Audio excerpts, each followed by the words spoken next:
Les modalités de prise en charge des patients en chirurgie évoluent avec une forte incitation institutionnelle et administrative à promouvoir un accueil ambulatoire des patients. Quelles que soient les organisations, la prévention du risque infectieux lié aux actes invasifs reste une priorité.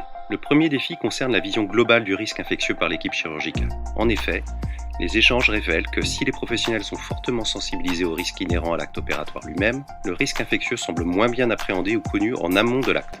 Pour exemple, les risques liés à une exposition antérieure tels que des gestes de type infiltration, arthroscanner, pose de dispositifs invasifs ne sont pas toujours pris en compte comme source potentielle d'une infection.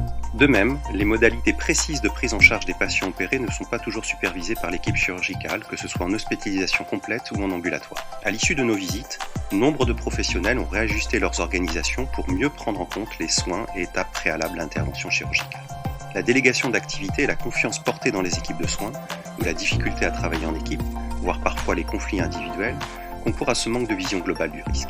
Le développement de l'activité ambulatoire a par ailleurs conduit à responsabiliser les patients dans certaines étapes de prévention du risque infectieux. La réalisation non satisfaisante d'une douche préopératoire ou d'une dépilation au domicile peut être due à une mauvaise qualité d'information. Les modalités de réalisation de ces gestes peuvent être difficilement détaillées lors des consultations préopératoires. Les supports d'information sont parfois imprécis et la capacité de compréhension des patients surestimée. Un second défi porte donc sur l'amélioration de la qualité de l'information transmise aux patients, certes en optimisant les supports de communication, mais en favorisant probablement également la mise en place d'une consultation infirmière préopératoire. En corollaire, la réalisation de la douche, voire de la dépilation par les patients eux-mêmes, impose un temps de vérification par les professionnels de soins.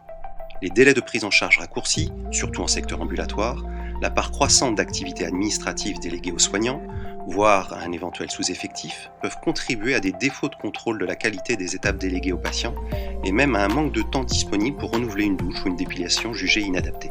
Le troisième enjeu porte donc sur le maintien d'organisations fonctionnelles, tant en secteur ambulatoire que d'hospitalisation, permettant de garantir des ressources humaines et matérielles suffisantes pour répondre au développement d'une activité chirurgicale. Un autre point de maîtrise essentiel concerne les dispositifs invasifs utiles à la prise en charge du patient opéré. Quel que soit le secteur, y compris au sein du bloc opératoire, il a été fréquemment observé que la pose et la manipulation des voies veineuses périphériques étaient perfectibles. Les causes profondes sont multiples. Les protocoles peuvent être inadaptés ou obsolètes. Ces protocoles peuvent être adaptés mais non respectés par manque de connaissances, de temps ou par banalisation de l'acte.